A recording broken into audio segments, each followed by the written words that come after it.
여러분 어떠십니까? 정말 풍성한 감사를 여러분 하고 계십니까?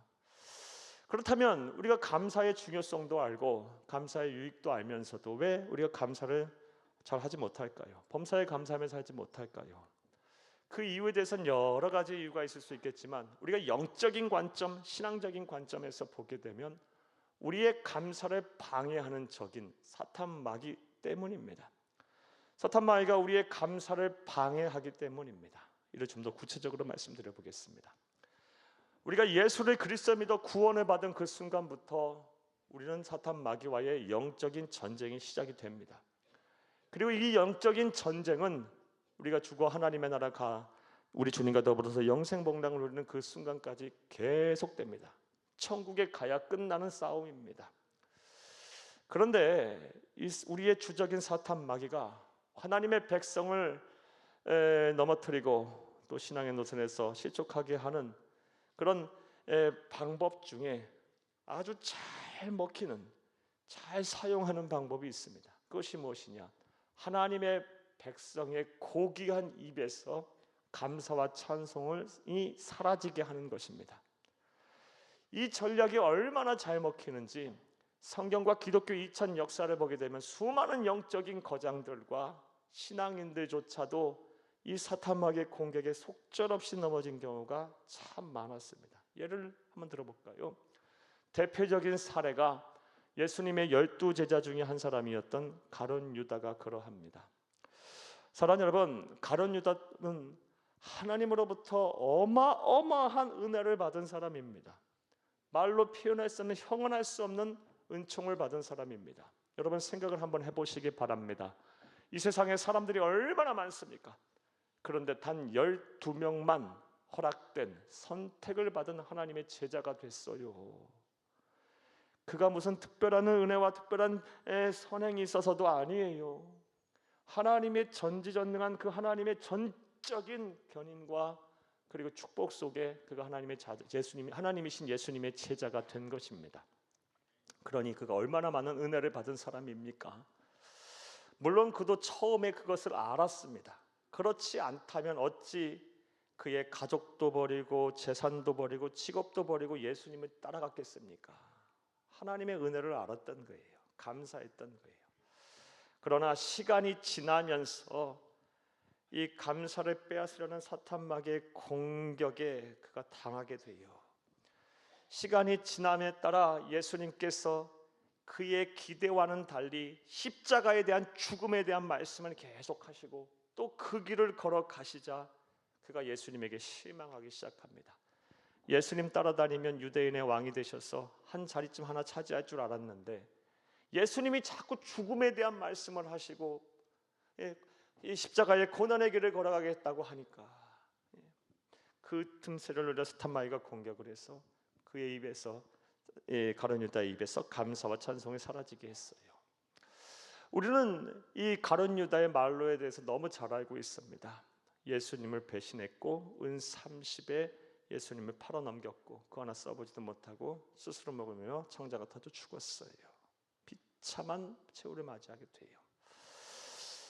이 가룟 유다가 처음에는 감사하는 마음이 있었는데 차츰 이 사탄 마귀의 영적 공격에 당해서 그가 신앙이 변질했음은 다음 같은 말씀을 통해서 잘 알 수가 있습니다. 요한복음 12장 1절에서 8절 말씀을 보게 되면 다음 같은 사건이 나옵니다. 예수님께서 십자가에 죽으시기 바로 전주에 일어난 일입니다. 예수님께서 남쪽 예루살렘에 가실 때마다 꼭 유하시던 곳이 있었는데 어디냐? 친구인 나사로의 집, 베다니에 있는 친구인 나사로의 집이었어요. 그곳에서 예수님이 제자들과 함께 유하셨고요. 유하시는 동안에 천국 복음을 전하시고 많은 기적을 행하시자 수많은 사람들이 예수님에게 몰려왔고 예수님의 말씀을 듣고 예수님께 감사를 드렸어요. 그 중에서 나사로의 막내 여동생이었던 마리아가요, 너무 그 은혜가 고맙고 감사해서 어떤 일을 행합니까? 자신의 결혼 지참금으로 가지고 있었던 값비싼 향유 옥합을 깨서 그것을 예수님의 발에 붓고 자신의 머리털로 예수님의 발을 씻는 놀라운 헌신을 보입니다. 얼마나 감사하면 그렇게 했겠어요. 그리고 그런 헌신에 그 가운데 그곳에 모였던 모든 사람들이 감화 감동을 받았고 우리 예수님도 매우 기뻐하셨어요. 그런데 단 한 사람 가룟 유다만 그렇지 못했어요. 왜 이런 일을 행하느냐? 만약에 그것을 팔아서 가난한 사람을 도와줬더라면 더 많은 일을 행할 수 있었을 텐데 하며 이 마리아의 헌신을 비난을 했어요. 하지만 진짜 그런 마음에 그런 말을 한 것이 아니라 요한복음 12장 6절 말씀을 보게 되면 가룟 유다는 도둑이라 나중에 그 돈을 훔칠 생각에 그런 말을 했다고 성경은 기록을 하고 있어요. 이와 같이 우리의 감사를 방해하는 적인 사탄 마귀의 공격을 당하게 되면, 그래서 우리가 감사를 상실하게 되면, 빼앗기게 되면 가룟 유다와 같이 탐욕의 화신, 거짓의 화신으로 변모될 수 있어요. 그리고 급기야는 가룟 유다와 같이 하나님을 떠나고 예수님을 떠나고 신앙을 쳐버릴 수가 있어요. 그러므로 우리는 항상 이 우리의 감사를 방해하는 적인 사탄 마귀를 경계해야 할 줄로 믿습니다. 그리고 우리에게서 감사를 빼앗으려 하는 이 사탄 마귀의 전략과 또 전술에 대해서 잘 알고 대비를 잘 해야 할 줄로 믿습니다. 자, 그런 의미에서 좀 더 구체적으로 한번 생각해 보겠어요. 우리로 하여금 감사하지 못하게 하려는 이 전략적인 목적을 사탄 마귀가 달성하기 위해서 우리에게 주로 사용하는 전술은 무엇일까요?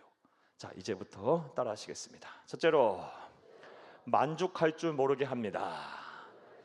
이게 사탄 마귀가 쓰는 전술이에요. 우리의 입에서 감사 찬송을 빼앗아가기 위해서, 하지 못하게 하기 위해서, 그래서 우리가 불행한 삶을 살고 우리가 하나님으로부터 떠나게 만들도록 하기 위해 쓰는 전술이 뭐다? 만족할 줄 모르게 해요. 사랑하는 여러분, 사람은 왜 만족할 줄 모를까요? 대부분의 사람들이 만족을 잘 못해요. 그러다 보니 감사 또한 없는 거예요.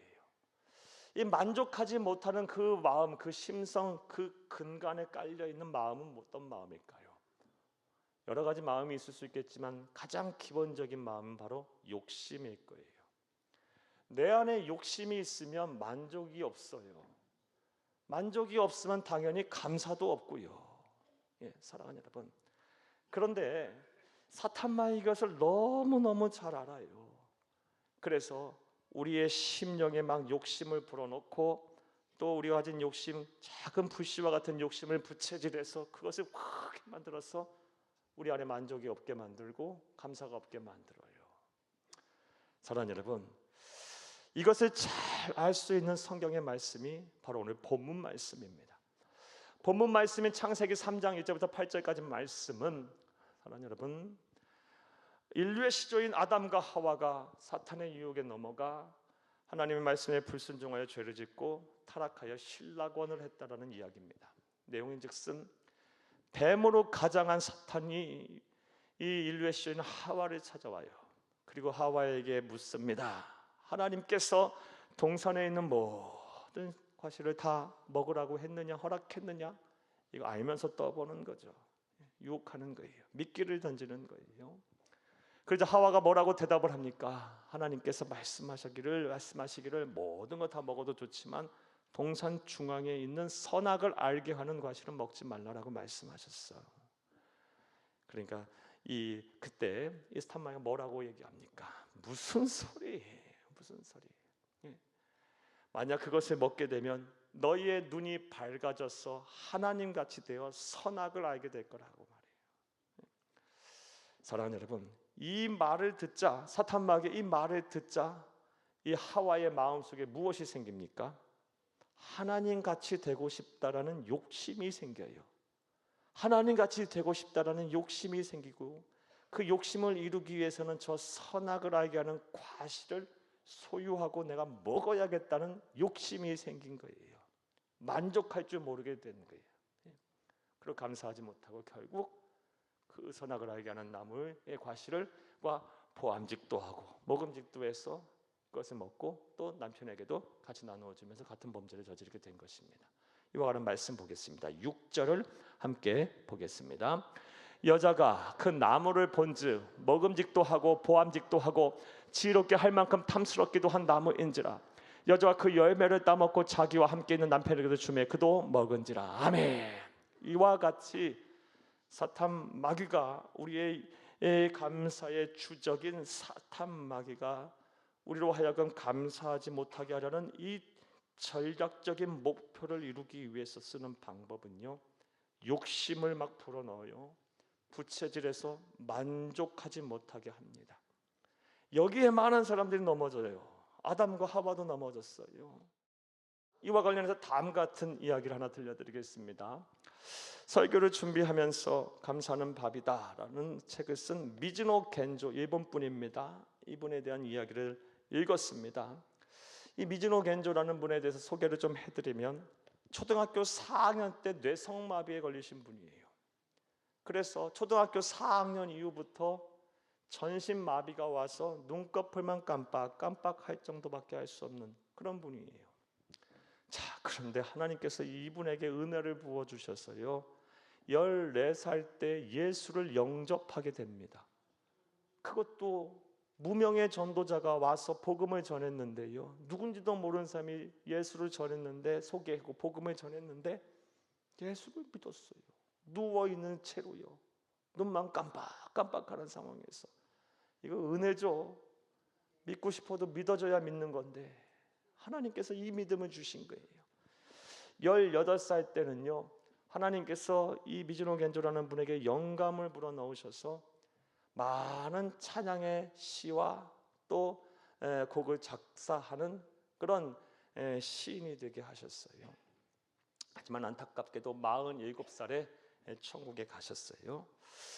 그런데 일본 교계, 기독교계에 이분에 대한 놀라운 평가가 있습니다. 미즈노 겐조에 대한 어떤 평가가 있느냐? 일본 기독교 역사상 가장 많은 사람들에게 복음을 전한 자다, 가장 많은 사람에게 예수를 소개한 자라는 놀라운 평가가 있어요.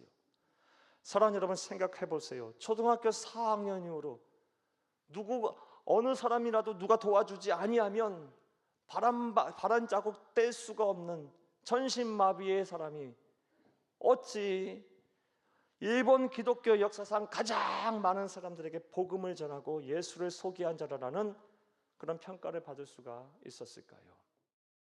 사랑하는 여러분, 우리의 마음과 생각에도 이런 자족의 은혜가 필요합니다. 그런데 안타깝게도 많은 성도님들이 그렇지 못해요. 감사 기쁘다 하다가도 조금만 내 뜻과는 상관없는, 내 뜻과는 다른 일들이 내 안에 일어나게 되고 내 삶 속에서 벌어지게 되면 언제 그랬냐는 듯이 낙심하고 원망하고 불평하고 남 탓하기 바빠요. 그래서 감사가 싹 사라져 버려요. 감사가 사라지면 당연하게 행복도 사라지고요, 기쁨도 사라져요. 사랑하는 여러분, 다시금 여러분에게 권면의 말씀, 부탁의 말씀을 드립니다. 내 안에 만족이 없으면요, 절대로 감사하지 못해요. 그리고 내 안의 만족은요, 대체로 이 욕심에서 비롯됩니다. 사랑하는 여러분, 사탄 마귀가 욕심을 불어넣고 또 그것을 부채질해서 나로 하여금 만족하지 못하게 하여 감사를 나로부터 빼앗아 가려고 할 때, 사랑하는 여러분, 우리 주 예수 그리스도의 고유의 성품인 절제의 열매를 주렁주렁 맺어서, 사랑하는 여러분, 이 사탄 마귀의 공격을 잘 막아내기를 바랍니다. 감사를 지켜내기를 바랍니다. 지키는 정도가 아니라 더 풍성하게 할 수 있기를 간절히 주의 이름으로 축복합니다. 무엇보다 저와 여러분의 심령, 영혼 속에 내조해 계시는 보혜사 성령님께 자족의 은혜를 달라고 구하세요. 가진 것 없어도 다 가진 사람처럼 살 수 있게 해달라고 말씀하시고 부탁을 드리세요. 내 몸 비록 아파도 아프지 않은 사람처럼, 아니 아프지 않은 사람보다 더 행복한 삶을 살게 해달라고, 더 그런 은혜를 누리며 살게 해달라고 말씀 부탁을 드리세요. 설령 자녀들과 후손들의 앞길이 열리지 않고 그것이 내 근심과 염려가 된다 할지라도 오히려 그것으로 인해서 더 큰 하나님의 사랑과 더 은혜를 체험케 해달라고, 더 많은 것을 누리고 깨닫게 해달라고 여러분 기도하시면서 자족의 은혜를 누리세요. 반드시 하나님께서 여러분에게 자족의 은혜를 부어주셔서 여러분의 삶에 만족이 있게 하실 것이고 감사가 넘치게 하실 것입니다. 이런 은혜와 실천의 저와 여러분 가운데 충만하기를 간절히 주의 이름으로 축복합니다. 사랑하는 여러분, 우리에게서 감사를 방해하고 빼앗아가는 주적인 사탄마귀가 쓰는 주된 전술, 첫 번째 전술은 만족할 줄 모르게 하는 것입니다. 두 번째 주된 전술은 무엇일까요? 따라하시겠습니다. 둘째로 비교의식에 사로잡히게 합니다.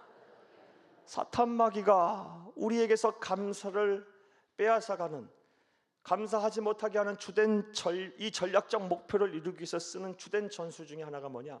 비교의식에 사로잡히게 해요. 사람이 이 비교의식에 사로잡히게 되면 절대 감사 못합니다. 오늘 보면 5절을 함께 보겠습니다. 너희가 그것을 먹는 날에는 너희 눈이 밝아져 하나님과 같이 되어 선악을 알 줄 하나님이 아심이니라. 사탄마귀가 하와를 유혹하면서 하는 말이에요.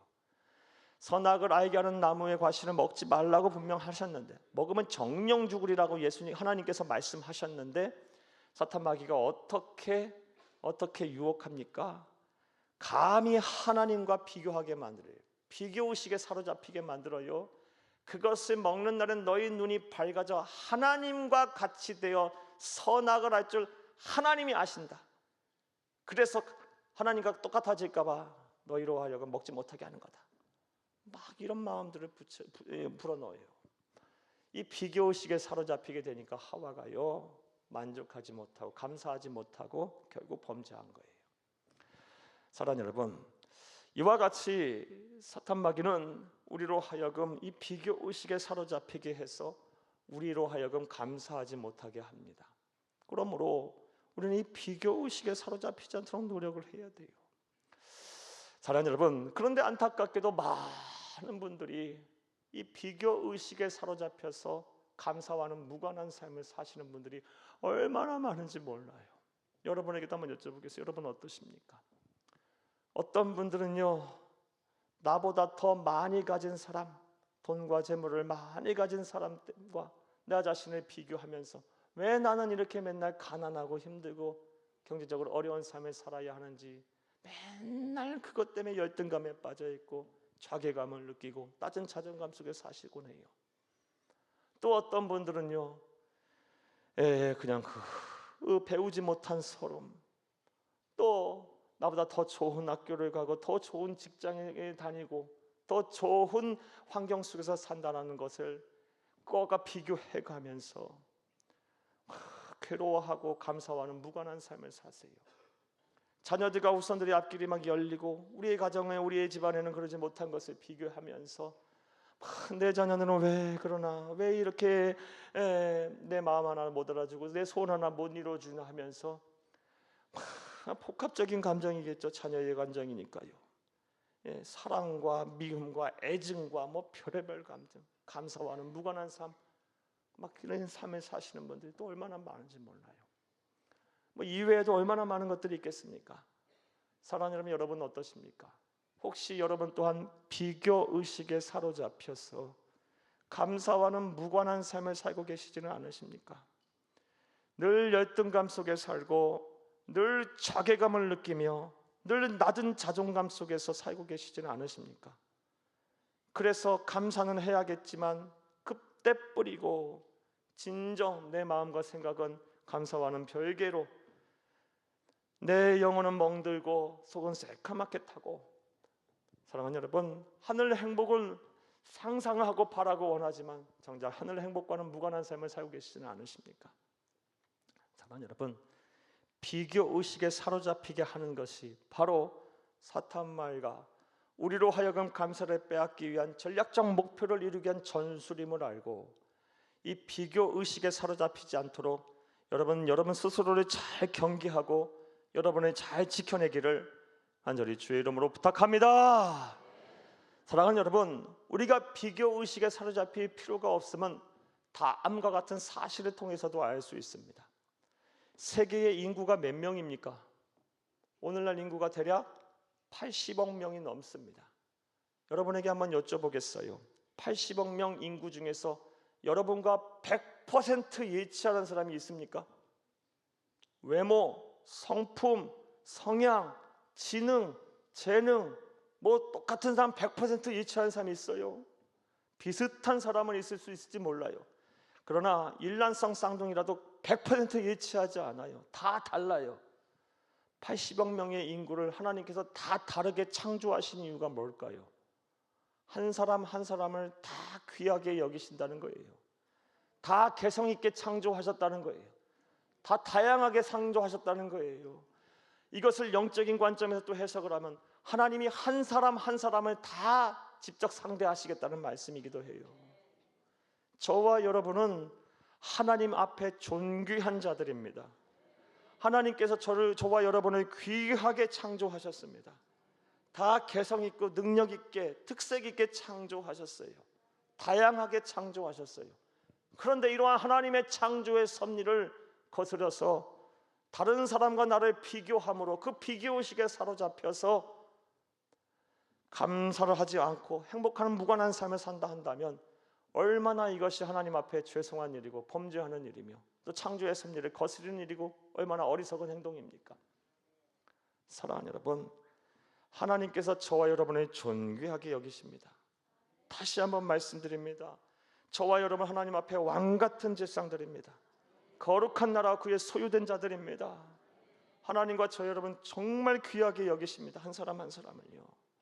그러므로 다른 사람과 비교하여 다른 환경과 비교하여 여러분 스스로를 하나님으로부터 멀어지게 만들고 또 서로 스스로를 괴롭히는 일이 없기를, 그래서 감사를 사탄 마귀로부터 빼앗기는 일이 없기를 간절히 주의 이름으로 축복합니다. 자, 이제 말씀을 맺겠습니다. 사랑하는 여러분, 우리가 감사를 실천해야 우리의 몸과 마음이 건강해지고 행복한 삶을 사는 것입니다. 이거 모르는 사람 어디 있어요? 다 공감하는 얘기예요. 그러므로 우리는 어떤 일이 있든 간에 더 많은 감사를 하기 위해 노력을 해야 돼요. 아는 것에 그치는 것이 아니라 더 감사하기 위해 노력을 해야 돼요. 이를 위해 사랑하는 여러분, 감사를 방해하는 적인 사탄 마귀의 전략과 전술을 바로 알고 잘 대비하고 대처해야 할 줄로 믿습니다. 먼저 만족할 줄 모르게 하는 것이 바로 사탄 마귀의 전술이에요. 우리 안에 있는 욕심, 이 욕심을 더 크게 만들고 더 부채질해서 우리에게서 우리의 삶을 불만족 속에 살게 해요. 그래서 결국은 감사하지 않는 삶을 살게 만들어요. 이를 대비하기 위해서 내 안에 계시는 보혜사 성령님과 더불어서 우리 주 예수 그리스도의 성품인 성령의 9가지 열매 중에 하나인 절제의 열매를 맺기 위해 부단히 노력을 해야 합니다. 저와 여러분 하나님의 나라 가는 그날까지 이 절제의 열매 맺기 위해 노력을 해야 돼요. 그래야 감사할 수 있어요. 우리의 생각을 절제하고 우리가 보는 것을 절제하고 듣는 것을 절제하며 우리가 먹는 것도 절제해야 하고 우리가 말하는 것도 절제하지 못하면 절대 만족함이 없고 절대 하나님의 백성답게 감사가 범사에 감사하는 삶을 살 수 없어요. 하나님의 나라 가는 그날까지 주여 예수님처럼 절제하게 하옵소서, 이 열매 맺게 하옵소서라고 우리가 기도하며 노력을 해야 합니다. 무엇보다 내 힘으로 안 되는 것, 내 안에 계시는 성령님과 더불어서 자족의 은혜를 누릴 수 있도록, 가진 것 없어 다 가진 사람처럼 사는 삶을 살도록, 근심하는 사람 같으나 모든 사람에게 늘 하나님의 은혜와 평강 속에 사는 사람처럼 살 수 있는 그런 자족의 은혜를 누리도록 여러분 하나님께 더 구하고 이루려 노력하는 여러분 되기를 간절히 바랍니다. 두 번째 사탄 마귀의 전술은 비교의식에 사로잡히게 하는 거예요. 다시 말씀드리지만 저와 여러분 하나님 다양하게 창조하셨어요. 다 특색 있게 창조하셨고 다 존귀하게 창조한 저와 여러분은 한 사람 한 사람 앞에 걸작품들이에요. 그러므로 우리는 서로 비교할 필요도 없어요. 남과 비교할 필요도 없어요. 내게 주어진 시간, 주어진 삶에 최선을 다하며 세월을 낭비하지 말아야 합니다. 이런 삶을 실천하여 사랑하는 여러분, 여러분 삶 가운데 감사가 풍성하게 차고 넘치기를 바랍니다. 우리의 감사를 방해하는 사탄 마귀로부터 여러분의 감사를 지켜내기를 간절히 바랍니다. 범사에 감사하여 하늘 행복을 누리는 지혜롭고 복된 성도님들 다 되시기를 간절히 주의 이름으로 축복합니다.